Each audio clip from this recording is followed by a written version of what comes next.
All right, Leah, we are live for Quicktip Tuesdays. Awesome. All right. Thank you everybody for joining us. Welcome to our Quick Tips Tuesday morning. It's 10 o'clock on a Tuesday morning, on a beautiful Tuesday morning. Just appreciate you all joining us today. Excited to get some quick tips out there for QuickBooks and get you going on some things that might help your world go a lot quicker and make you more efficient in the QuickBooks world.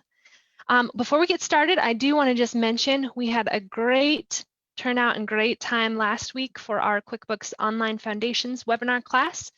And if you would like to join us for the next time around, we're going to be having another session in November, coming up November 18th and 19th, and that's going to be QuickBooks Desktop. So those of you that are wanting to learn more about the beginning stages and foundations of QuickBooks Desktop, make sure to join us on November 18th and 19th and get registered as soon as you can. Go ahead and go to our website and get registered for that class that's going to be coming up. We're excited for it.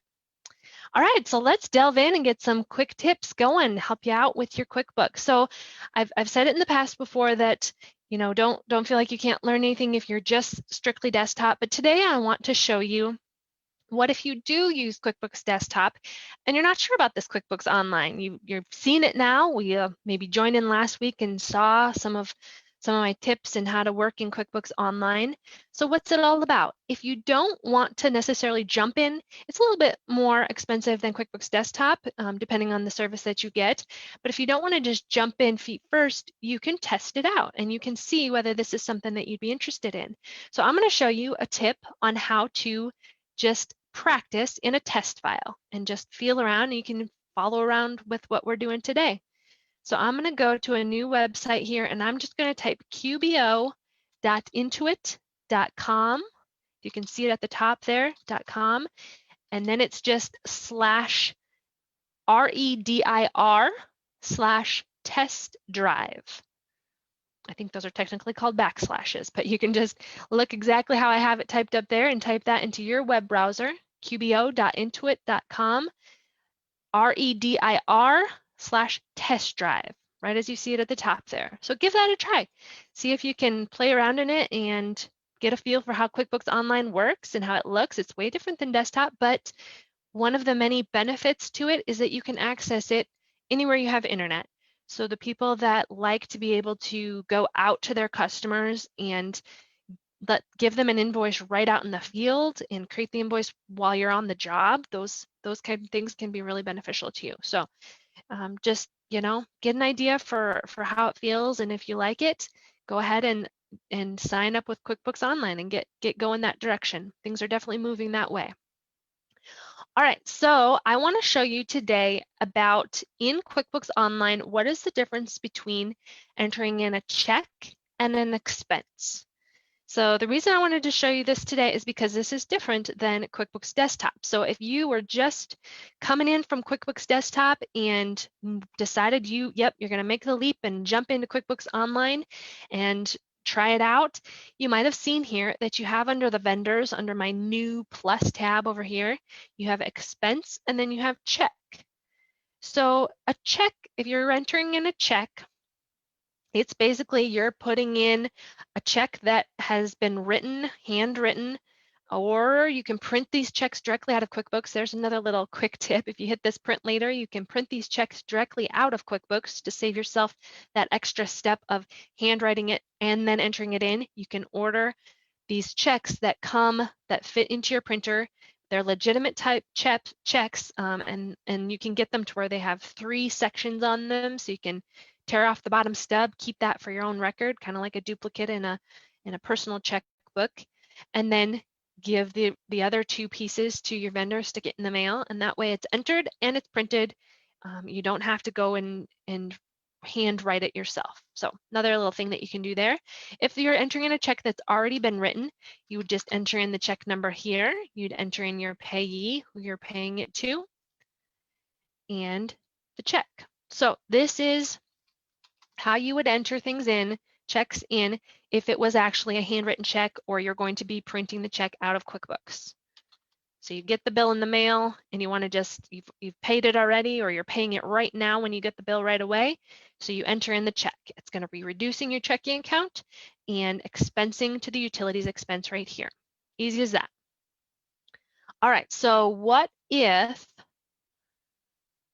I am set up with my utilities company to be able to just have that utilities check come out of my checking account automatically each month? I see a lot of this with bill pays. A lot of the online banking will do bill pay, auto pay, that kind of thing. Or this could even be, let's think outside of the realm of utilities. This could be something that just comes out every month. It's just a reoccurring transaction that is automatically coming out of your checking account. That is one example of why we would use expense. Now you might say, well, why would I use it if it's this doing the same thing as a check? Because you can put a reference number in here, you can put the checking account number in here. What's the difference? Well, we do encourage you to use the expense feature, enter through that realm, if you are using the bank feeds, and that's just a way to automatically pull in your transactions from your online banking right into your QuickBooks, and then you review it from there and then enter it in. So it's pulling in all the transactions for you. It's like an automated pulling in of all these transactions. If you do that, the expense shows up differently than the check. So if you're using bank feeds, there's a feature within there that you can match. And so if you're matching transactions that have already been entered, QuickBooks recognizes EFTs as the expense type rather than the check type. Okay. So use the expense for EFTs so that if you use the match feature within bank feeds, they match up correctly. And QuickBooks can recognize that amount matches up with that expense that you've already entered in. All right, another way to use expenses, let's just go ahead and put in our Cal telephone here. And then you'd put in the category just like you did the check. That part's all the same. No difference there. Pretty much doing the same thing.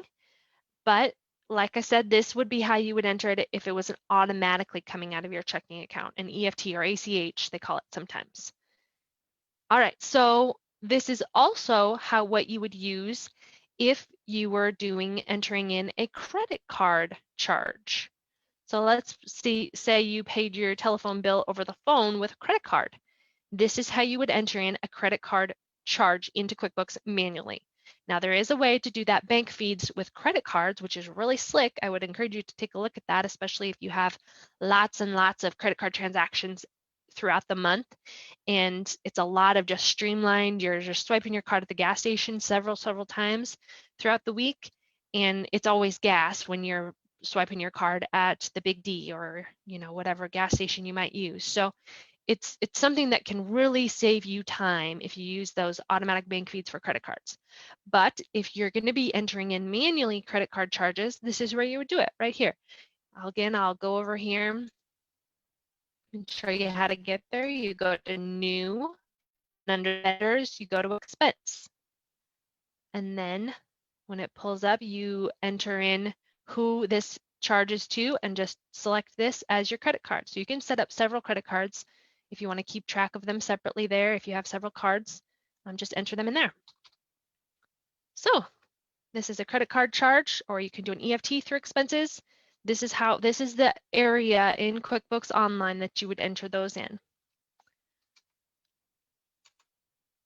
All right, one more quick tip, and this I'm recently learned this quick tip, and it's one of my favorites, so I'm very excited to share it with everybody because I didn't know that this was available, and it's going to save a lot of time for me because in QuickBooks Desktop, I would often use the little calculator tape in the amount field. So what that means is, let's say I'm trying to enter in, or let's say I'm entering in a credit card statement and I'm entering in several of them all in one line. I can use the amount field as a calculator. So in Desktop, it would pull up a calculator table, like it would look like a tape within it. But this is the trick in QuickBooks Online. It says the value's out of range. It looks like it's not going to work. It makes it red, but just keep going. And then hit your Tab key. Look at that. It automatically adds them up for you. You just have to make sure that in between your numbers, you're entering in your plus sign, and it turns that field into a calculator tape. Very, very slick. It even works for the subtract sign if you're entering in multiple lines within a transaction and you need to subtract and kind of do some figuring around with your numbers and changing your numbers around, you can always enter in the subtract sign also. Hit your tab when you're done and it puts the amount right in that field. Very cool. Love that tip. All right. Thank you everybody for joining us. Make sure to enter in the comments if you have something that you'd like us to go over next time. And just super excited that you were able to join us today on our Quicktip Tuesdays. Don't forget that we have a webinar series coming up in November 18th and 19th, and those are morning webinar sessions from 9 to 11:30 each day on the 18th and the 19th, and we're going to be going over QuickBooks Desktop. Hope you all can join us. Thank you, everybody. Have a great Tuesday. Thanks for joining us.